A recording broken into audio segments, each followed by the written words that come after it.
সুপ্রিয় দর্শক, আসসালামু আলাইকুম। আপনাদেরকে প্রীতি ও শুভেচ্ছা জানিয়ে শুরু করছি আজকের প্রতিবেদন। দর্শক, আজ আমরা আপনাদেরকে নিয়ে এসেছি কানিগঞ্জ সিয়ালে রয়েছে একটি বড় অত্যাধুনিক গরুর খামার। এই খামারটিতে দর্শক রয়েছে একজন স্টুডেন্ট। যে গরুর খামারে একজন স্টুডেন্ট কি করছে আমরা তার মুখ থেকে শুনবো, যে খামারে এসে কেন তার এই পড়াশোনার মানে কি কোনো সমস্যা করছে, নাকি এখানে পড়াশোনার পাশাপাশি এই গরুর খামার থেকে মানে কোনো শিক্ষণীয় বিষয় রয়েছে। বাকি যারা অন্যান্য যে স্টুডেন্ট রয়েছেন, যে তারাও অন্তত তার মতন এই গরুর খামারে এসে বা খামার পরিচালনার ক্ষেত্রে এসে কতটা উন্নয়ন করতে পারবে সেই বিষয় নিয়ে কথা শুনবো আমরা জাহিদুল ইসলাম জাহিদ ভাইয়ের কাছ থেকে। চলুন দর্শক কথা বলি জাহিদ ভাইয়ের সাথে। ভাই আসসালামু আলাইকুম। ওয়ালাইকুম সালাম। কেমন আছেন আপনি? ভালো ভাই, আপনি ভালো আছেন? আলহামদুলিল্লাহ, আমরা ভালো আছি। আমাদেরকে ভাই একটু বলবেন যে আসলে গরুর খামারে একজন স্টুডেন্ট হয়ে কি করছেন আপনি? ভাই আমি স্টুডেন্ট, আপাতত স্টুডেন্ট ছিলাম। গরুর খামার অনেক লাভজনক। দুধ থেকে লাভ আসে, গরুর বাছুর থেকে একটা বছরে ভালোটা ইনকাম আসে। বাছুর বিক্রি করে বছরে ধরেন বাছুর ধরেন ছোট থেকে বড় করতে এক বছরে ধরেন 50 টাকার জিনিস একটা বাছুর হয়। বছর শেষে 50 টাকা বিক্রি হলে আমার 10টা গরু থাকলে মাসে 5 লাখ টাকা, বছরে 5 লাখ টাকা আসে। আর অন্য সাইড থেকে আর গরুতে খাদ্য থেকে দুধ থেকে আসে আরো বেশি। মাসে খাওয়া দাওয়া শেষ করে প্রায় 20,000 টাকা লাভ থাকে, আমার সংসার চলে যায়। তো আপনি মানিলো পড়াশোনা করেছেন কি আমাদেরকে একটু বলবেন ভাই? আমি পড়াশোনা করেছি মার্কেটিং নিয়ে, অনার্স থার্ড ইয়ারে। এখন আপাতত ভার্সিটি বন্ধ, আপনারা সবাই জানেন, করানোর জন্য। তাই আমি পাশাপাশি গরুর খামারে কাজ করি। আমার নিজস্ব গরু দেখতে হয়, দেখাশোনা করতে মানুষ নাই, মানুষ ছুটিতে গেছে, তাই আমার নিজে করতে হয়। তো এই যে গরুর মানে হলো এখানে আসে কি কি কাজগুলো আপনার করতে হয় আমাদেরকে একটু বলবেন? একজন স্টুডেন্ট হয়ে অনেকে তো মনে করেন যে সুন্দর জামা কাপড় পরে প্রেমে ব্যস্ত হয়ে যায়, মানে বিভিন্ন সময়টা ব্যয় করে হলো গার্লফ্রেন্ড বন্ধু বান্ধবের পিছনে। আপনি গরুর খামারে কেন? ভাই আমার গরুর খামারে আমার লোক নাই, আমার করতে হয়। আমার গরুর সকালে পানি খিলাইতে হয়, গরুর গোসল করাইতে হয়, গরুর দুধ পানাইতে হয়। এই দুধ আবার ঢাকাতে গাড়ি আসে, গাড়ি দুধ নিয়ে যাবো, টাইম টু টাইম দিতে হয়, আমার কাজ করতে হয়। আপনার ভবিষ্যৎ পরিকল্পনাটা কি আসলে? আমার ভবিষ্যৎ পরিকল্পনা, আমার গরু থেকে এখন তো পরে আপাতত 10টা গরু আছে, আমি ভবিষ্যতে বড় খামার করুম। আমার স্বপ্ন আছে যে 20-30টা গরু হইব, বড় দামের গরু হবে। জাহিদ ভাই, আসলে আপনি আমাদেরকে একটা বিষয় বলেন যে এই যে খামার থেকে অনেকেই হলো বিভিন্ন খামারের দুধ মানে হলো মানে পানায়া বিক্রি করতে নিয়ে যায়, কারণ খামারিদের কাছ থেকে অনেক কম টাকায় নেয় কিন্তু বিক্রি করে 100 টাকায়, অর্ধেক বেশি লাভ। এটা কিভাবে সম্ভব আমাদেরকে একটু বলবেন? মার্কেটিং তো মানুষ অনেকভাবে করে, আপনি একটা মার্কেটিং ইনস্টিটিউট হিসেবে এই বিষয়টাকে কিভাবে দেখছেন? ভাই এটা তো আমরা পানাই নেই, আমরা 50 টাকা কেজি পানাই নেই, মন 2000 টাকা মন নেই। আমাদের বিক্রি হচ্ছে যা 2240 টাকা, আমাদের মনে লাভ হচ্ছে 240 টাকা লাভ। এটা আবার আমরা যে গাড়িতে দেই, যারা মিষ্টি তৈরি করে, মিষ্টি ছানা ওরা নিয়ে যায়, লাভ আপাতত ওরাই করে, আমরা আমাদের মধ্যে লাভ করতে পারি না। আপনারা কেন মানে মিষ্টির দোকান আপনারা নিজেরা দোকান দিতে পারছেন না কেন? আমাদের টাকা পয়সা এত নাই যে আমরা মিষ্টির দোকান দেব। আমার যতটুকু টাকা ছিল ততটুকু মানুষের দিতে হয়, তাদেরকে আবার অ্যাডভান্স দিয়ে তারপর দুধ নিতে হয়। তো আপনি আসলে এই মুহূর্তে এই যে গরু পালনের পাশাপাশি আসলে কয়টা খামারের সাথে রিলেটেড আছেন, আপনি সেখান থেকে দুধ কালেকশন করছেন? আমি আপাতত 4টা খামারে আছি, 4টা খামার দুধ নেই। 4টা খামার আমার দেওয়া আছে 8 থেকে 9 লক্ষ টাকা। এটা কি আপনি বাৎসরিকভাবে আপনি টাকাটা দিয়ে রাখছেন? ইনভেস্ট করা আছে। মানে এক একটা খামারে মানে কত লিটার দুধের জন্য কত টাকা ইনভেস্ট করতে হয়? আমরা একটা খামারে আপাতত 2 থেকে 1.5 লাখ টাকা দেওয়া থাকে, 1.5 থেকে 2 লাখ টাকা দেওয়া থাকে। দুধ যতটুকু হয় তাদের সাথে আমার চুক্তি, বছরে আগে দাম বাড়ানো হবে না বা কমানো হবে না। আর আমার বাদে অন্য কারো দুধ দিতে পারবে না, আপনাকে ছাড়া অন্য কারো দুধ দিতে পারবে না। কিন্তু আপনি যদি কোনোদিন দুধ না নেন তাহলে আমার টাকা আমার ফেরত দেওয়া হবে। সেটা আমি যদি আপাতত ওদের জানাই, তারপর ওরা ফেরত দেবে, এর আগে না। মানে এর আগে ব্যবসা যদি না করি তো একটা চুক্তি থাকে না, মানে চুক্তি থাকে যে মানে 1 বছর মধ্যে, 1 বছরের আগে তো আপনি বলতেও পারবেন না। না 1 বছর আগে আমি বলতে পারবো না, 1 বছর পরে আমার যা কিছু করার 1 বছর পর বলতে পারবো। মানে আপনি 1 বছর আগে চাইলে নিতে পারবো না, মানে এই 1 বছরের চুক্তির পরে আপনি এই কাজটা করতে হবে।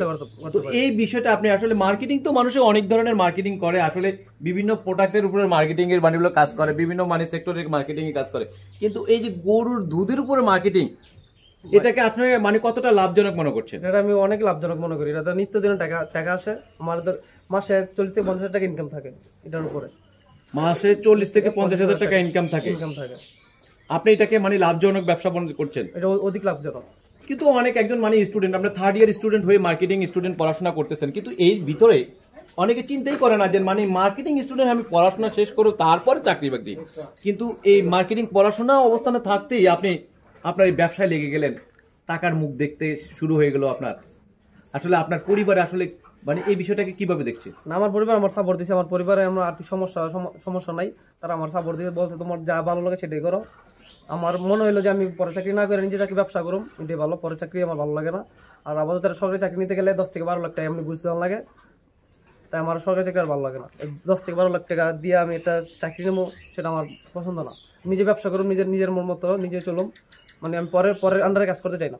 এই যে আন্ডারে কাজ করতে চান না আপনি, ঠিক আছে, কিন্তু ভাই যদি বিয়ে করতে চান তখন কিন্তু মানে এলো গরুওয়ালার কাছে মানে এলো মেয়ে বিয়ে দিতে চাইবো না, তখন সেই বিষয়টাকে আপনি কিভাবে মানে এলো তাদেরকে ম্যানেজ করবেন? সেটা মেয়ের বাসা থেকে জানে, আমি আর কি বলবো, আমার ফ্যামিলি থেকে দিব। আর ফ্যামিলি যদি না মানে, যে তার মায়ের ফ্যামিলি যদি না মানে যে আমি গরুর খামার কাছ থেকে মায়ে দিব না, সেটা তাদের ব্যর্থতা। কিন্তু আমার স্বপ্ন আছে যে আমি গরু লালন পালন করুম, গরু থেকে কিছু করুম। মানে এই ইন্ডাস্ট্রি থেকে মানে একটু উন্নয়ন করতে চাচ্ছেন আপনি? উন্নয়ন করতে চাচ্ছি। আচ্ছা, আপনি মাঝখানে একটা কথা ছেড়ে গেছি আমরা আপনি বললেন যে 2 বছরের কিংবা 1 বছরের চুক্তিতে আপনারা এই টাকাটা ইনভেস্ট করেন। যখন ঝড় বৃষ্টি 7 দিন বৃষ্টি হচ্ছে কিন্তু 5 দিন বৃষ্টি হচ্ছে, দুধগুলি বিক্রি হচ্ছে না, তখন আপনারা কি করেন? না, আমরা তো আবার একটা গাড়িতে চুক্তিবদ্ধ আছি, আমরা আমাদের সাথে চুক্তিবদ্ধ। যত ঝড় বৃষ্টি আসুক তারা দুধ নিয়ে যাবে, আর যত জামেলে হোক তারা দুধ নিবেই। যেমন আপনি কমিটমেন্ট হলো খামারিদের সাথে, আপনার সাথে কমিটমেন্ট আছে ওদের সাথে, ওরা নিবেই, মানে যেভাবে করে নিয়ে যাবে। ওরা আবার আমার টাকা অ্যাডভান্স দিছে না, ওরা আবার টাকা মারি যাবে, ওরা দুধ না নেয়। যদি আপনি না নেন তাহলে আপনার টাকা মার যাবে, ওই পরিমাণে টাকা এই খামারি মার দিবে। আর আপনার কাছ থেকে না নিলে আপনি মার দিবেন, টাকা ওরা নিব না, ওরা নেবে না। এটা চুক্তিপত্র আছে, লিখিত থাকে। মানে মূলত ব্যবসাটাই আপনাদের দুজনের এই লাভটা মানে হলো খামার মালিক এবং হলো খামার থেকে যারা দুধটা মার্কেটিং করছে তাদের লাভটা থেকেই যাচ্ছে। যারা চড়া দামে লাভ করে, যদি লস হয় তাদেরই হয়। বেশি লাভ করতে গেলে যা হয় আর কি। আচ্ছা, যা হোক, আমরা অনেক কথা বললাম। আপনার এই যে খামারে চিন্তা করতে গেলে, যদি আপনি খামার থেকে এই যে দুধটা এখন 4টা খামার থেকে আপনি দুধটা আপনি কালেকশন করে এখান থেকে যে টাকাটা আপনি দাদন হিসাবে দিয়েছেন তাদেরকে, সেই টাকা থেকে আপনি মানে হলো লাভটা করছেন, মানে প্রতি মাসে আপনি 50 থেকে 60,000 টাকা বলছেন, কিন্তু 40 থেকে 50,000 টাকা। আপনি যদি এই জায়গাটায় কাজটা না করে আপনি যদি অন্য জায়গায় কাজ করতেন, এই অনার্স 3rd ইয়ার পড়াশোনা করা অবস্থানে 40,000 কি 50,000 টাকা স্যালারি আপনি পাবেন? আমার মনে হয় আমি পাবো 40-50 টাকা পাওয়া সম্ভব না। এই জায়গায় যেমন নিত্যদিনের ব্যবসা এটার থেকে পাই।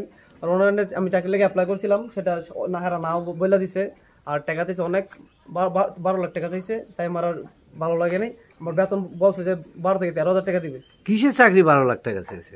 সেটা পুলিশ চাকরি চাইছিল, 12 লাখ টাকা চাইছিল। সিপাহী, কনস্টেবলের চাকরিতে আপনি মানে হলো 12 থেকে 13,000 টাকা, 13 লাখ টাকা চেয়েছে। 13 লাখ টাকা যদি আপনি খামারে ইনভেস্ট করেন তাহলে আপনার মানে কতটা লাভবান হতে পারবেন? 13 লাখ টাকা আমি খামারে ইনভেস্ট করে আমার মাসে 1 থেকে 1.5 লাখ টাকা লাভ হবে। মাসে 1 থেকে 1.5 লাখ টাকা লাভ হবে। আমার কোনটা করা উচিত? আমার ব্যবসা, আমি তো মনে করি আমার ব্যবসায় ভালো। আমি ব্যবসা যদি বাড়াই, আমি একটা লোক আন্ডার যদি আর কাজ করাই, তো আমার দৈনিক যদি 200 থেকে 250 লিটার দুধ পানাই, আমার দৈনিক থাকে 1,500 টাকা থাকে। 1,500 টাকা থাকলে মাসে 45,000 টাকা থাকে আমার। আরেকটা লোক যদি থাকে তাহলে ওনার যদি বেতন থাকে 20,000 টাকা, তাহলে আমার আলগা ইনকাম আসে আরো 25,000 টাকা। এখানে আমার 70 থেকে 80,000 টাকা ইনকাম হয়। এই 70 থেকে 80,000 টাকা আপনি হলো এই যে 10 থেকে 12 লাখ টাকা। তাহলে এই যে অনেকে দেখছি যে মানে হলো সরকারি চাকরি আছে, কে কি জামাই সরকারি চাকরি, ছেলে সরকারি চাকরি করে, মাশাআল্লাহ হচ্ছে, মেয়ের কোনো অভাব থাকবে না, কোনো সমস্যা থাকবে না। কিন্তু ব্যবসায়িক আজকে মানে ব্যবসায়িক ছেলেদেরকে মূল্যায়নটা খুব কম করছে, যে ব্যবসায়িক ছেলেরা অনেক ধরনের মানে ব্যবসায় লস করতে পারে। সরকারি চাকরি সোনার হরিণ, বাবা মেয়েটাকে ওখানে দাও, এই মেয়েটাকে। আসলে আপনারা ব্যবসায়িক দিক থেকে যদি চিন্তা করি, তাহলে আপনি একজন মার্কেটিং স্টুডেন্ট হিসেবে আপনি এই বিষয়টাকে কিভাবে মূল্যায়ন করছেন? সেটা তার পরিবারের ব্যাপার, সেটা আমি কিভাবে বলি। তার মেয়ে সুখে থাকবে সেটা তারাই জানে, কিভাবে সুখে থাকবে সেটা জানে না। আর আমি জানি একটা রিস্কাল ছেলেও একটা মেয়েকে পালতে পারে, তার ওয়াইফকে পালন করার ক্ষমতা রাখে। কারণ একটা মেয়ের বাসস্থান, খাদ্য, বস্ত্র দিলেই হয়, তাদের আর্থিক এত সুখ লাগে না। মানে অন্তত আপনি বলতেছেন মানে হলো আসলে ব্যবসায়িক মানে ছেলেটা হলো সবচাইতে অনেক ভালো, আপনি এটা মনে করতেছেন। কিন্তু মার্কেটিং হিসাবে আপনি এত কম বয়সে এত স্বল্প সময়ের মধ্যে আপনি মনে করেন যে গরু পালনে মানে দক্ষতা এবং পাশাপাশি গরুর দুধ থেকে যে একটা ভালো একটা লাভ প্রফিট করা যায়, নিজের খামার রয়েছে, পাশাপাশি আরো 4টা খামারের সাথে আপনি ইনভলভ রয়েছেন, এইটা মাথার ভিতরে কেন আসলো? এটা আমি ছোট থেকে দেখছি, আমার মামাই ব্যবসাটা করে, মামাই আমার শিখাইছে, মামাই বলছে এই কাজটা করতে, সেটাই থেকে আমি ইনভুক্ত করা, এই কাজটা শিখছি, এই কাজটা করি। মানে মামার কাছ থেকে শিখা। মামার কাছ থেকে। আচ্ছা, আপনি এটা যে করতেছেন, এটা আপনি বন্ধু বান্ধব আছে না? হ্যাঁ, আমার আপনি বন্ধু- ইউনিভার্সিটিতে বান্ধবী আছে, বন্ধু আছে, অবশ্যই। তারা আপনাকে নিয়ে কোনো এইগুলি নিয়ে কথা বলে কিনা যে তুমি? না, আমার ফ্রেন্ডরা সব জানে, ওরা আমার সাপোর্ট করে, ওরা বলতে তুই কর, আমরা তোর পাশে আছি, কিছু লাগলে বলিস, হেল্প করিস। আমার ফ্রেন্ডরা অনেক বাইরে গেছে, ওরা বলতেছে আমার বাইরে যেতে, কিন্তু আমার বাইরে প্ল্যান আছে যাওয়ার, কিন্তু আমি আপাতত করতেছি, আবার কোনো কিছু পাই না, তাই ইয়ে করতে আছি আপাতত। এটা তো লাভজনক অনেক বেশি। আপনি দেশের বাইরে যাবেন আসলে? দেশের বাইরে আবার যাওয়ার নিয়ত আছে আমার। আপনারা যেটা বললেন যে আমার দেশের বাইরে, এই জায়গা থেকে আমি টাকাটা একসাথে করতে পারি না, টাকাটা নানান ধরনের খরচ হয়ে যায়। বাইরে থাকলে টাকাটা এক থেকে থাকা হয়, তো টাকাটা কিছু করা সম্ভব থাকে। আচ্ছা, মানে আপনি চাইতেছেন যে দেশের বাইরে যায় একটা মোটা অঙ্কের টাকা একসাথে করে নিয়ে আসবেন। নিয়ে আসবো। আপনি যে চাকরি করতেছেন, মানে যে কাজটা করতেছেন, এটাতেও তো আপনি মোটা অঙ্কের টাকা এখানে করা যায়, জমানো যায়, তাহলে কেন বাইরে যাবেন? আমি এখান থেকে টাকা জমানো যায়, কিন্তু দেশে থেকে তো টাকাটা একসাথে করা যায় না। আপনি যদি প্রতি মাসে প্রতিদিন যদি আপনি মানে আপনার ব্যাংকে মানে যে এই টাকাটা আমার একটা ব্যাংক, মাটির ব্যাংকও অন্তত অনেক কিছু নারী আছে গ্রামের, যারা গ্রাম্য মানে যে পরিবেশে যারা আছেন, তারা কিন্তু যে 10 টাকা জমাচ্ছে সেখান থেকে 5 টাকা মানে তার ব্যাংকে রেখে দেয় আর 5 টাকা খরচা করে। হ্যাঁ, এভাবে কিন্তু তারা জমায় করে। কিন্তু আপনি যদি চান আপনার এখান থেকে আজকে আপনার 20 টাকা লাভ হয়েছে, এখান থেকে আমি 15 টাকা আমার খরচার জন্য রেখে দিলাম, 5 টাকা আমি জমা করে রেখে দিলাম, এভাবে তো আপনাকে বাড়ানো যায়। তাহলে কি বিদেশের মানে হলো 5 বছর পরে যে টাকাটা অ্যাসেট হবে সেই টাকা কি আপনার এখানে আসে না? সেটা আসে, সেটা আমার খরচ হয়ে যায়। আমার এই যে কলেজ লাইফে অনেক টাকা খরচ হয়, আর এই টাকাটা আমি একসাথে করতে পারি না, তাই আমার প্ল্যানটা নাই যে দেশে বাইরে না জমা। এখন আপনি পড়াশোনা করার সুযোগ পাচ্ছেন, কিন্তু বিদেশে গেলে তো পড়াশোনা টোটালি বন্ধ করে যেতে হবে। কিন্তু এই মুহূর্তে তাহলে আপনি কোনটা করা উচিত মনে করেন? আপনার ব্যবসাটার দিকে আপনার মা বাবা আত্মীয় স্বজন ভাই বোন সবাইকে দেখতে পাচ্ছেন, তাদের সেবা করার সুযোগ পাচ্ছেন একটা সন্তান হিসাবে, সবাইকে দেখার সুযোগ রয়েছে। কিন্তু বিদেশের মাটিতে আপনি বিপদে পড়লেও একমাত্র প্রবাসী ছাড়া ভাই ছাড়া কেউ আপনাকে সহযোগিতা করবে না। করবে কিন্তু আপনার এই কাছের লোকজন, মানে যদি দেশে থাকেন অনেক মায়া মমতা ভালোবাসা গেরা, যেখানে মা তার সন্তানের মাথায় হাত দিলে তার অনেক কষ্টই দূর হয়ে যায়। সেই সুবাদে আপনি কোন বিষয়টাকে পালন হচ্ছেন, বিদেশ না দেশ? আমি এখন তো দেশি ভালো মনে করতেছি। দেশে ভালো করছেন, ধন্যবাদ আপনাকে। দর্শক, একজন স্কুল স্টুডেন্ট, এখনো মার্কেটিং স্টুডেন্ট, পড়াশোনা করা অবস্থানে, কিন্তু তিনি হলো কর্মরত অবস্থান। চিন্তা করে এক কথায় বলা যায় যে খামার ইন্ডাস্ট্রিতে কিভাবে দুধের মানে যে মার্কেটিংটা করা যায় এবং গরু পালনে কিভাবে লাভবান হওয়া যায়, নিজের দেশের বাড়িতে থেকে তিনি লাভবান হওয়া যায়, সেই বিষয়গুলো কিন্তু চিন্তা করেছেন।